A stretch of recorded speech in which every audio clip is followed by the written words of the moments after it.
evening sun spread gold over the New Mexico desert, washing the lonely ranch in a warm glow. Tom Reynolds stood by the wooden fence watching his horses move slowly in the pen.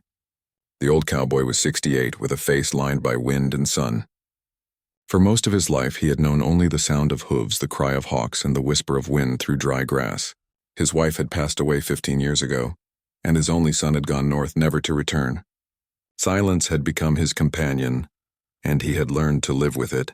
That afternoon, the stillness was broken by a sight he never expected. A figure was walking toward the ranch from the far dirt road. At first, he thought it was a traveler lost on the highway, but as she drew closer, he saw a young woman wearing worn boots and carrying a faded cloth bag.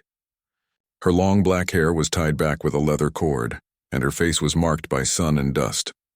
When she reached the gate, she stopped, breathing hard from the long walk. Tom called out, asking if she needed water. The woman nodded.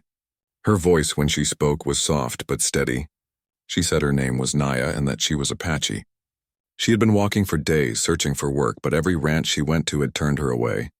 Some people had slammed doors in her face. Others told her to leave their land at once. Her eyes, dark and tired, carried something that caught Tom's heart. Not just hunger or exhaustion, but a quiet kind of pride. He handed her a flask of water and asked what kind of work she was looking for. She looked down, clutching her bag as if it held her whole life. Then she raised her head and said words that froze him where he stood. "Hire me as your wife," she said softly. "I can bear children. I beg you." The words hit Tom like a storm wind. For a moment, he thought he had misheard her. He set the flask down slowly and looked at her again. She didn't look away. Her lips trembled, but her eyes were firm. There was no mockery, no trick, just desperation and truth. Tom cleared his throat and said almost in a whisper that he was too old for such talk. He told her that marriage wasn't something you could ask for like a job. But Naya didn't lower her gaze. She explained in a quiet, trembling voice that her tribe had lost their land last year, when a company took over the valley to mine silver. The young men had left to find work far away, and the elders were too weak to travel. Her younger brothers and sisters had no food, and the little land they had left was dry. She said she had gone to towns and ranches asking for work, but no one trusted her. She had only one thought left: to find someone who would give her a place, any place where she could belong and send food back home. Tom listened in silence, not knowing what to say. He saw her hands shaking, saw how thin she had become from hunger. He saw the courage it must have taken for her to walk across miles of harsh land and stand at a stranger's gate. Finally, he sighed and told her she could stay for the night in the barn. He would find her something to eat. He said they would talk again in the morning. Naya bowed her head and whispered, "Thank you," her voice breaking. She followed him quietly as he led her to the barn. The horses stirred when she entered, but she moved with calm hands, whispering to them in her language. Even the restless mare relaxed under her touch. Tom watched from the door, wondering who this woman really was. A wanderer, a survivor, or maybe something in between. That night, Tom sat on the porch long after sunset. The stars came out one by one, sharp and bright against the dark sky. He could hear the soft sound of horses shifting in the barn, and the faint tune of Naya humming. It was a melody he didn't know, sad and beautiful, like the wind over canyon walls. He thought about her words again. "Hire me as your wife." It wasn't a proposal, not really. It was a cry for help, spoken with all the pride she had left. He knew what hunger and loneliness could do to a person. He had seen men break under less. He remembered his own younger days when he rode with other cowhands, when his wife used to wait on the porch with a lamp in her hand. He remembered the day she died, and how the house had turned empty and silent. He had told himself he didn't need anyone again. But now that silence felt heavy. The next morning, Tom brought breakfast to the barn. Naya was already awake, brushing the horses and checking the feed. She thanked him for the meal and started to clean the stable without being asked. She worked hard, her movements sure and skilled. When he asked how she knew so much about horses, she said her father used to breed wild mustangs before the land was taken. Her voice grew quiet at the mention of him. By noon, Tom decided to let her stay longer. He told her he needed help fixing fences and feeding the cattle, and she could earn her keep.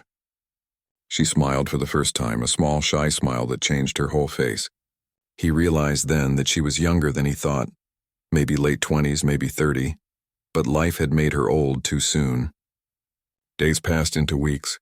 She stayed in the small cabin near the barn. She cooked simple meals and worked from sunrise to sunset. Tom noticed that the horses listened to her more than to him, as if they understood her better. The ranch began to feel different, quieter yet somehow alive again. One evening, when the wind turned cold and the desert sky turned purple, Tom found Naya sitting by the corral. She was carving something out of wood, her hands careful and slow. He asked what it was. She showed him a small figure of a child, half finished. Her eyes filled with tears. She said it was for her son, a boy who had died when the soldiers came to clear her village. She said his name softly, as if she feared the wind might carry it away. Tom didn't know what to say. He sat beside her, staring at the horizon where the sun was sinking. The silence between them was heavy but not cold. He felt something stir inside him, not pity but a deep respect. He saw in her the same kind of loneliness that had lived in him for years. That night, as he lay in bed, he realized that for the first time in a long while he didn't feel completely alone. There was someone out there under his roof, breathing the same air, fighting her own battle just to stay alive. He didn't know what tomorrow would bring, but he knew one thing for sure. He couldn't turn her away. As the days went on, people in the nearby town began to notice her. Some whispered about the old cowboy taking in a strange woman. Some laughed behind his back. Tom didn't care. He had spent too many years worrying about what others thought. He told Naya to ignore the gossip. She nodded quietly and went on with her work. One morning, after a long night of rain, Naya brought him coffee and thanked him again for letting her stay. Tom looked at her across the table and said, "You don't owe me anything." But she shook her head and said, "I owe you my life." He didn't know what to say to that. He just nodded, and for a long moment neither of them spoke. The rain stopped and the air smelled of wet earth. The horses neighed in the distance and the world felt calm again. That night, as Tom sat on his porch, the stars above seemed brighter. He watched Naya walking back from the barn, her hair loose, her steps steady. He thought about her first words again, about how she had come to him as a stranger asking for something that sounded impossible. Now he understood what she truly wanted. Not a husband, not a name, just a home, a place where she didn't have to beg anymore. Tom leaned back in his chair, the desert wind brushing his face. For the first time in many years, he felt peace. Somewhere deep inside, he knew his quiet life was changing, and though he couldn't explain why, he didn't want it to stop. Weeks turned into months, and the seasons began to shift. The air grew cooler, and the light on the desert turned soft and golden. Tom Reynolds had started to wake each morning to the faint sound of movement in the yard. Naya feeding the horses, carrying buckets, and humming softly to herself. Her songs were slow and haunting, filled with something that touched the heart even if one couldn't understand the words. The ranch that had once felt empty was now full of quiet life. Tom often watched her from the porch while drinking his morning coffee. He had never seen anyone work as hard or as patiently as she did. She fixed broken fences, learned how to handle the cattle, and even mended his old jackets by hand. When he offered to help, she would smile slightly and tell him that she was used to doing things alone. That answer always made him fall silent, for he knew too well what loneliness meant. One afternoon, while Tom was checking the water troughs, he heard laughter coming from the stable. It was Naya, laughing for the first time since she had come to the ranch. The sound startled him. It wasn't loud, but it was full of light, and it made something warm stir in his chest. When he peeked through the barn door, he saw her playing with a foal that had just been born. The little horse stumbled on its legs, and she steadied it with both hands, whispering to it like she was talking to a child. Tom stepped back quietly, not wanting to interrupt. That evening, as they sat by the fire outside, Tom asked her about her life before she came. The flames flickered on her face as she told him pieces of her story. She had grown up near the mountains where the river was wide and clear. Her father taught her to ride horses before she could even read. Her mother used to weave blankets with patterns that told stories about their ancestors. But the day the company came for the silver in the valley, everything changed. Her family was scattered, her home destroyed, and the people of her tribe were forced to move. She said she had nowhere left to go, so she walked until she found this ranch. Tom listened without interrupting. He saw the pain in her eyes, but also strength. When she finished, he nodded slowly and said, "You don't have to run anymore." Those words made her look at him in surprise. She didn't answer, but for the first time she looked at peace. As the days passed, they began to share small parts of their lives. She cooked dishes from her tribe using herbs and roots she gathered near the hills. He taught her how to fix old machinery and mend saddles. Sometimes they spoke very little, and yet the silence between them no longer felt heavy. It was a silence filled with understanding. Winter came early that year. Cold winds blew across the open land, and Tom's health began to weaken. He coughed more often, and his back ached after long days. Naya noticed and started to take over more work. She didn't complain, though the tasks were hard and the nights long. When he protested, she only said gently, "You took care of me when I had nothing. Now let me do the same." Tom couldn't argue with that. Some evenings, when his cough grew worse, she would bring him tea made from desert leaves. It had a strange bitter taste, but it helped. She would sit quietly beside him until he fell asleep in his chair. When he woke in the morning, she would already be outside, sweeping the porch or feeding the horses. The people in the nearby town continued to whisper. Some said the old cowboy had lost his mind. Others said the Apache woman had bewitched him. But those who came to the ranch for trade saw something different. They saw a man and woman working side by side, their movements calm, their words few but respectful. The ranch had never looked so well cared for. One day, a family from the reservation came through asking for help. Their wagon had broken down miles away, and their little boy was sick. Naya asked Tom if they could stay for a while. He agreed without hesitation.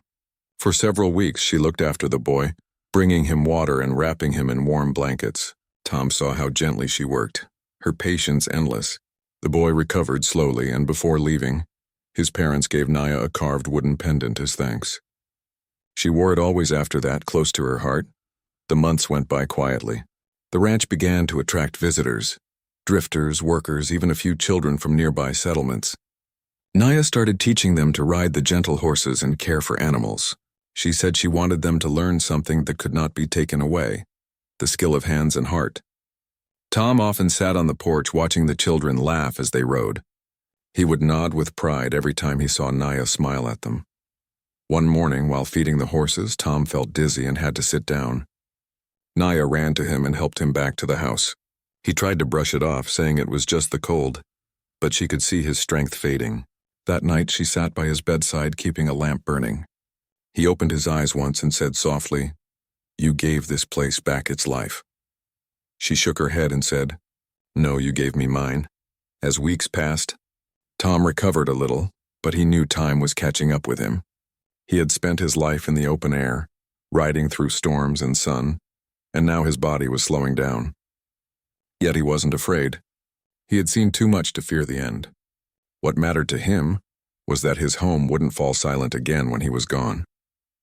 One afternoon, he called Naya to sit beside him on the porch. The sky was clear and the land stretched wide before them. He told her that the ranch would be hers when he passed. She tried to protest, but he stopped her. "This land needs someone with a heart strong enough to care for it," he said. "And that person is you." Tears filled her eyes, but she said nothing. She just held his hand, and they sat in silence as the sun sank behind the hills. The years rolled on quietly. Tom grew weaker but happier. The house that once echoed with emptiness now rang with laughter. Naya had opened her doors to children from poor families, teaching them to ride, mend saddles, and respect the land. The ranch had become a place of warmth and learning. One cool spring morning, Tom didn't come out to the porch.